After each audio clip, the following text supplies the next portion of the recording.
Comment bien comprendre la guerre entre la Russie et l'Ukraine? Eben Media TV va essayer de vous expliquer terre à terre en quelques minutes.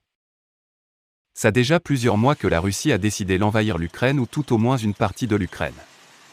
Et ça fait aussi plusieurs mois que l'équipe d'Eben Media TV s'active au quotidien pour vous informer sur la situation au jour le jour. Le truc à comprendre, c'est que déjà le conflit entre la Russie et l'Ukraine, c'est quelque chose qui dure depuis longtemps. Par exemple, en 2008, Poutine disait dans un magazine « Qu'est-ce que l'Ukraine ? Même pas un État, une partie de son territoire c'est l'Europe centrale et l'autre partie la plus importante c'est nous qui lui avons donné. » En fait, plus de 30 ans après l'effondrement de l'URSS, il y a toujours eu des gros clivages en Ukraine. À commencer par celui de la Longue, d'après un recensement qui a eu lieu en 2001 dans les régions de Lougansk, la plupart de la population identifie le russe dans ces régions en tant que première langue. Elle est de 69 et 75% et en Crimée qui a été annexée en 2014 par la Russie, c'est plus de 76% des gens.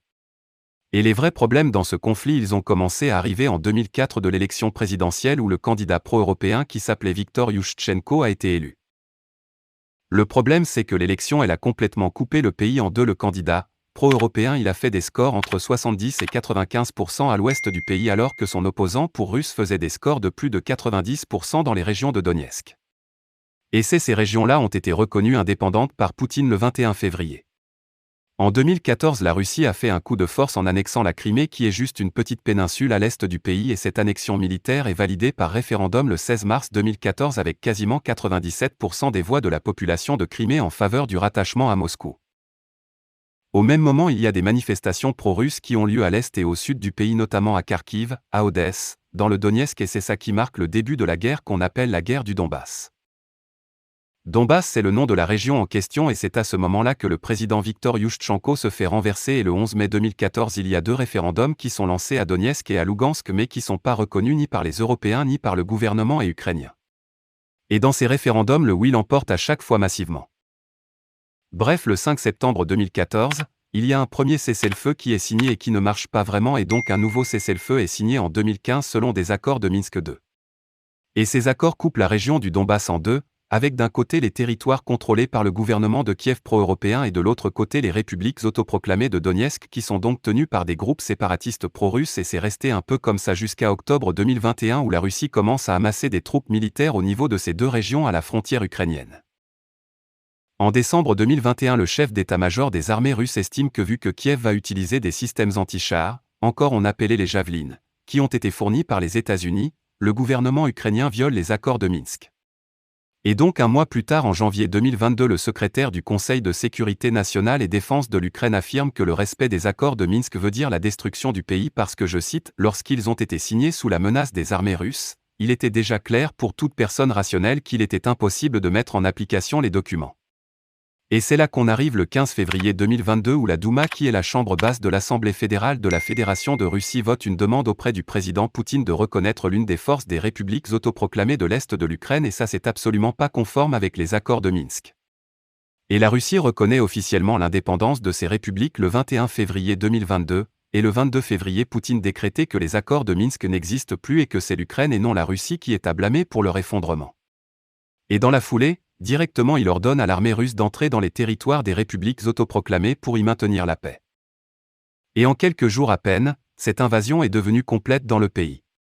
Techniquement, l'Ukraine n'est ni dans l'Union européenne ni dans l'OTAN. L'OTAN, c'est une alliance politico-militaire qui a été créée en 1949 et qui comporte aujourd'hui une trentaine de pays.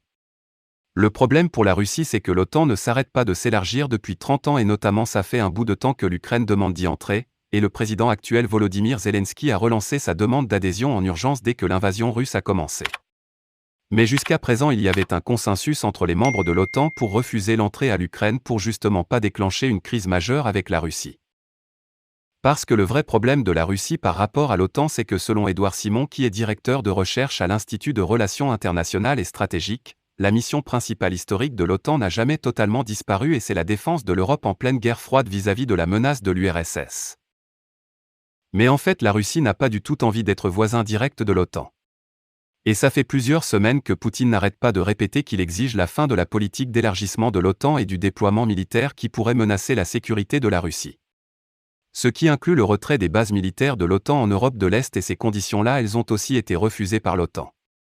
Donc l'Ukraine se retrouve toute seule aujourd'hui tout simplement parce que techniquement entrer en guerre avec un pays de l'OTAN ça inclut automatiquement les 30 pays de l'Alliance, ça s'appelle le principe de défense collective et donc vu que l'Ukraine aujourd'hui n'en fait partie, c'est obligé de lui envoyer que des soldats sur le terrain pour les aider à se défendre.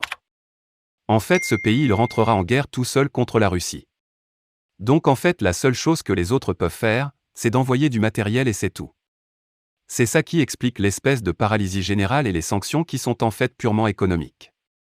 On parle carrément de supprimer la Russie du système bancaire international SWIFT, même si pour l'instant il y a encore certains pays qui s'y opposent, il y a quand même d'autres lourdes sanctions économiques qui ont commencé à tomber.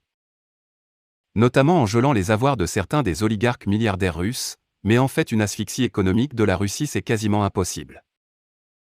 Pour une seule et bonne raison elle pourra toujours se tourner vers la Chine si elle a besoin de faire du commerce. Et donc en fait elle pourra vendre ses produits via la Chine au reste du monde. En 2014 après l'annexion de la Crimée il y a déjà eu des sanctions économiques, et donc la Russie a simplement appris à faire sans. Mais plus que la menace de les sortir du système bancaire SWIFT avait déjà été brandie en 2014, les banques russes ont créé leur propre système et les milliardaires auxquels on est en train de geler le patrimoine ils ont déjà rapatrié leurs avoirs depuis un bout de temps. Et en plus un des gros problèmes de l'Europe c'est que le gaz naturel russe représente une part énorme des importations énergétiques.